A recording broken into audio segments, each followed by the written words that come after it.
Les murs de pierre froide du palais de justice de Paris tremblent sous l'écho des pas de Laure Berthaud. Sous son trench-coat gris, sa robe bleu marine reflétait sa dignité et son esprit indomptable. Ses cheveux argentés brillaient de la sagesse de la vieillesse, mais la détermination dans ses yeux est celle d'une jeune guerrière. Le juge Pierre Clément, assis sur le banc du haut magistrat, la regarde avec mépris. Pour lui, la rébellion inutile d'une vieille femme est une perte de temps.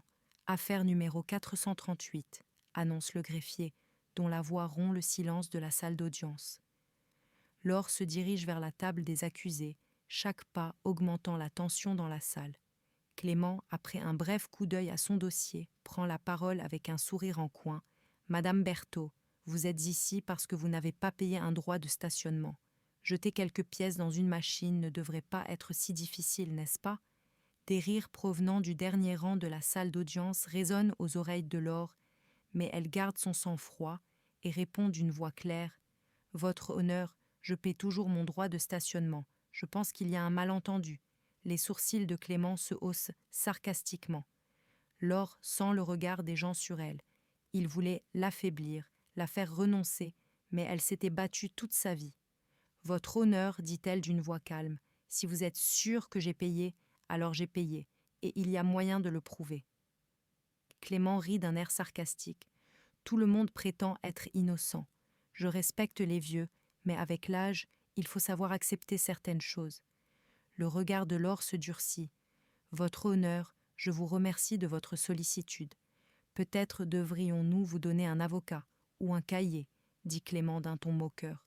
Des rires fusent dans la salle d'audience. Laure les entend, mais elle s'en moque. Elle se rend compte que le juge Clément se considère comme le pouvoir absolu du tribunal, mais elle ne sait pas à qui il a affaire. Le juge Pierre Clément est un homme qui prend plaisir à humilier les gens au palais de justice de Paris. C'est son jeu de mettre les accusés sous pression, de les énerver. Mais Laure Berthaud se montre inhabituellement résistante, et cela commence à agacer Clément. « Madame Berthaud, dit-il d'une voix douce, je comprends que vous ayez du mal à comprendre ces règles, mais la loi est la même pour tous. Avec l'âge, on peut avoir du mal à se souvenir des choses. » Laure fixe son regard sur celui du juge. « Votre honneur, je n'ai aucun problème avec les règles. J'ai une bonne mémoire. » Clément se tourne vers le public de la salle d'audience et poursuit. « Vous voyez, mesdames et messieurs, tout le monde se considère comme une exception. Chacun s'attend à ce que les règles se plient à lui. » Un groupe de spectateurs acquiesce. Clément aimait modeler l'atmosphère de la salle d'audience, mais aujourd'hui, il n'avait pas affaire à la bonne personne. À ce moment-là, une jeune femme assise au dernier rang de la salle d'audience tape silencieusement un message sur son téléphone portable. « Papa, viens immédiatement dans la salle d'audience 3, c'est urgent. » Il s'agit de Camille Berthaud, la fille de Laure. Elle est consciente du pouvoir qui se cache derrière le silence de sa mère, mais elle ne veut pas laisser Clément l'humilier à ce point sous ses yeux. Clément s'adosse à sa chaise et sourit triomphalement. « Madame Berthaud, dit-il joyeusement, il faut savoir reconnaître ses erreurs. Il faut savoir prendre du recul à un moment donné. » À ce moment-là, la porte de la salle d'audience s'ouvre. Un homme de grande taille, aux cheveux argentés et à l'allure autoritaire, entre dans la salle. Il est vêtu d'un costume impeccable. Tout le monde dans la salle d'audience a immédiatement reconnu qui il était, le juge François Roban. Le sang du juge Pierre Clément se glace. Il ne s'agit plus d'une simple affaire. Laure lève légèrement la tête et regarde son mari. Un faible sourire se dessine sur son visage. Clément tousse et tente de se ressaisir. « Monsieur Roban, soyez le bienvenu, » dit-il, la voix tremblante pour la première fois. Mais le juge François Roban s'avance vers Laure, pose sa main sur la coudoir du fauteuil et commence à parler, le regard fermement fixé sur Clément. « Clément, dit-il lentement, pouvez-vous m'expliquer quelque chose ?» Clément détourne le regard, paniqué. « Monsieur Roban, je... » La voix de Roban se durcit. « Quand vous ai-je dit que vous pouviez utiliser vos pouvoirs de juge pour humilier les gens ?» Clément ouvre la bouche pour dire quelque chose, mais aucun mot ne sort. « Quand vous ai-je dit que c'était ici que l'on pouvait humilier des personnes âgées dans une salle d'audience ? C'est un lieu de justice, pas votre salle d'exposition personnelle. » Clément pâlit, Le juge François Roban respire profondément et prend une décision ferme. Je vais déposer une plainte formelle contre vous, Clément. Un murmure s'élève dans la salle. Les yeux de Clément s'écarquillent. S'il vous plaît, monsieur Roban, c'est un malentendu. Roban le fait taire. Je vais le faire analyser, et si vous avez un autre procès, ce sera le dernier. Clément semble rapetissé dans la salle d'audience. Laure se lève discrètement de son siège et prend la main de son mari. Puis il quitte la salle d'audience. 3 semaines plus tard, le licenciement de Gerhard Hartmann est officiellement annoncé. Laure prenait le thé dans le jardin de son appartement parisien lorsque son mari est arrivé et lui a montré le journal. « C'est officiel », dit-il en souriant. Clément n'est plus juge. Laure boit une nouvelle gorgée et sourit légèrement. Peut-être qu'il va maintenant apprendre ce que signifie être devant un juge. Mais l'histoire ne s'arrête pas là. Clément brûle de vengeance. Il n'a pas oublié la honte de son licenciement et sa haine pour Laure et Roban. Les yeux bandés, il commence à échafauder de sombres plans pour faire pencher la balance de la justice en sa faveur. Une nuit, François s'introduit dans la maison de Roban à Paris. Son but est de lui donner, ainsi qu'à sa famille, une leçon qu'ils n'oublieront jamais. Mais Laure et Roban ont compris les intentions de Clément. Ils lui ont tendu un piège dans leur maison et l'ont capturé. Clément ressemblait à un rat acculé. Il n'y avait ni remords ni peur dans ses yeux, seulement de la vengeance. Laure veut lui donner une dernière chance. « Clément, dit Laure d'une voix tremblante, ce désir de vengeance te détruira, laisse-le partir. » Clément éclate d'un rire amer.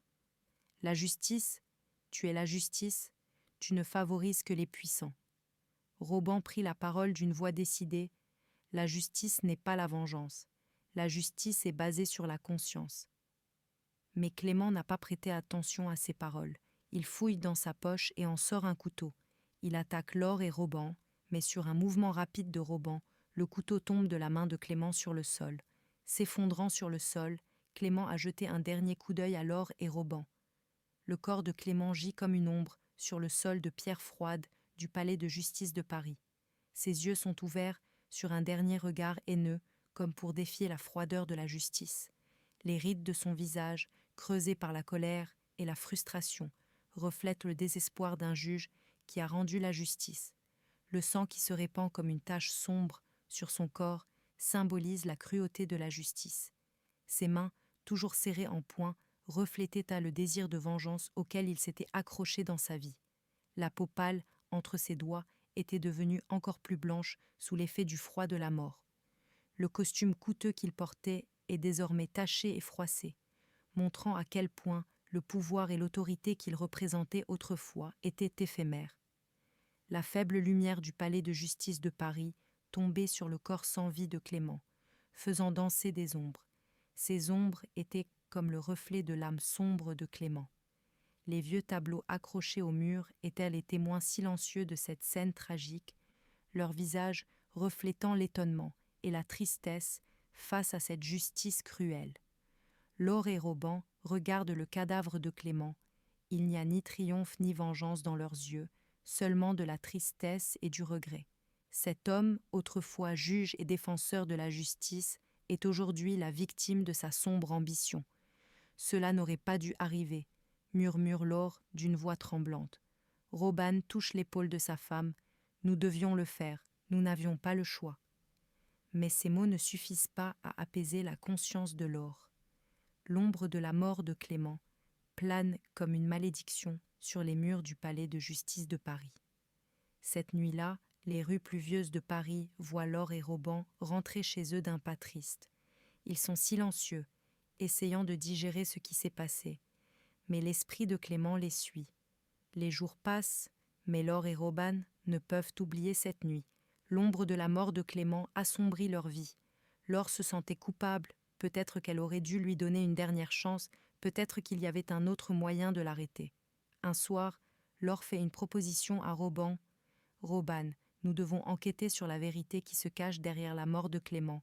Nous devons trouver les responsables de sa mort. » Roban lit la détermination dans les yeux de sa femme. « Laure, cela pourrait être très dangereux. Les responsables de la mort de Clément pourraient être des personnes puissantes et dangereuses. » Mais Laure n'a pas reculé. Il faut que justice soit faite à tout prix. Laure et Robin commencent à enquêter sur la mort de Clément. Tout d'abord, ils analysent les affaires qui ont conduit au licenciement de Clément. Dans ces affaires, de nombreuses personnes avaient été lésées par les décisions de Clément. Laure et Robin ont parlé à ces personnes et leurs histoires ont révélé le côté sombre de Clément. L'objectif de Clément n'était pas la justice, mais son intérêt personnel. Il a utilisé son pouvoir pour opprimer des personnes innocentes. Mais en approfondissant leur enquête, Laure et Robin ont découvert une vérité encore plus sombre. Clément n'était pas seulement égoïste, il était aussi lié à des organisations criminelles. Il leur a donné l'opportunité d'utiliser le palais de justice de Paris pour couvrir leurs crimes. Laure et Robin sont déterminés à découvrir cette vérité. Mais cela les met en grand danger. Les organisations criminelles sont à leur trousse, prêtes à tout pour les faire taire. Une nuit, alors que Laure et Robin sont seuls chez eux, ils sont attaqués par un groupe d'hommes armés. Leur maison résonnait du bruit des balles. Laure et Robin se sont battus pour leur vie, mais c'était trop. Alors qu'ils avaient perdu tout espoir, la police de Paris est arrivée sur les lieux. Un inspecteur qui avait suivi les investigations de Laure et Robin a compris qu'ils étaient en danger. La police a pris des mesures contre les organisations criminelles. Laure et Robin ont été sauvés, mais ce n'était pas une victoire pour eux, mais un avertissement. Obtenir justice n'est pas toujours facile.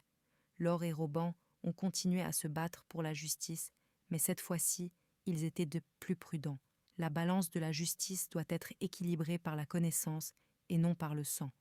Laure et Robin savaient que la justice n'était pas seulement un concept, mais aussi une action.